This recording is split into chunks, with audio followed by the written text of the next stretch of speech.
see in the surveillance video from a local news channel in the Dominican Republic that Konanki was walking with friends at the time.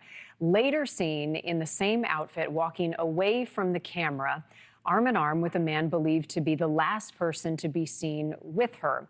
Authorities have interviewed him at length, and he has been telling them different versions of what may have happened. He has not been charged, and there is no sign of foul play at this point. Retired FBI Special Agent Robin Dreeke is with us now, former head of the Counterintelligence Behavioral Analysis Program. Where do you start on a case like this? I would imagine as the family is pushing for not ruling anything out as a possibility. Well, where you start is exactly what they're doing, and that is you're interviewing people that had last contact with her so you can start establishing timelines, and so you can start corroborating timelines to get to the truth of what actually happened. And so they have the interview of the last young man that was with her, and I know there's been inconsistencies.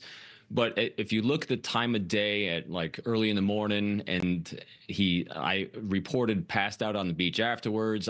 So anytime you have an atmosphere where people are on spring break, memories are going to be potentially really inconsistent. So I'm not necessarily thinking that's an issue. Right. I mean, one of the stories was, yeah, she fell asleep. She went in the water. She may have left.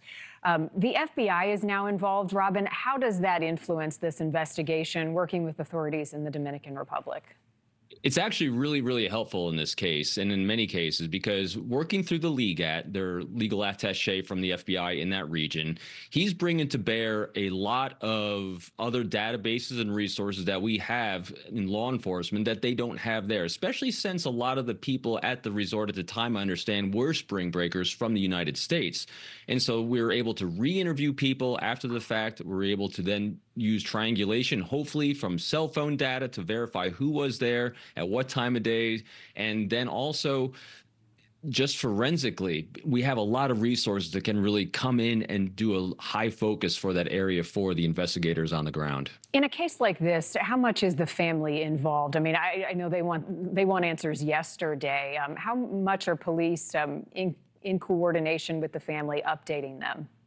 You know, it's always all over the place, believe it or not, on that one. I like it when families are involved, especially, you know, the father is really, really passionate about his daughter, obviously, and he's on the ground there. And so what's really helpful in a lot of cases is he's poking and prodding in areas to kind of keep movement going in areas, and also to not allow people to forget his daughter is missing. And so that's the good part. The not so good part to watch for is that he doesn't get in the way of the investigation as well. But I think families being involved is really key and critical, because it's their family member that's on the line here. Yeah, it's their person. And it also, as you say, brings attention to the case. This case is getting a whole heck of a lot of attention. We cover missing people cases every single week, but some, for whatever reason, rise to the surface. I think the parallels between Natalee Holloway that are being brought up in this case has caught a lot of people's attention. And how does that help the investigation and the pressure on authorities? Yeah, it does bring that attention back to this type of thing again. And so it does put a lot of pressure on the authorities, especially when you have a country that relies on tourism for a lot of their livelihood down there. And so they want to do a really good job. The fact that their national police service is involved with a force of over 30,000 really shows the attention they're putting on this. Allowing the FBI to come in and be part of this investigation shows that cooperation as well.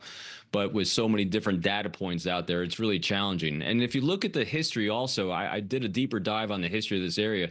There's not a big history of abductions. The crime in this area is actually not bad for personal injury anyway. For violence, it's mostly in the petty theft area. There were reported high tides and strong currents. And so if you're looking at the law of probability, I'm just going to keep my fingers crossed for the family. I think it's like a level 2 travel advisory for spring breakers to go to this region. What else, Robin, to you, as you look at this case, stands out to you as a helpful clue?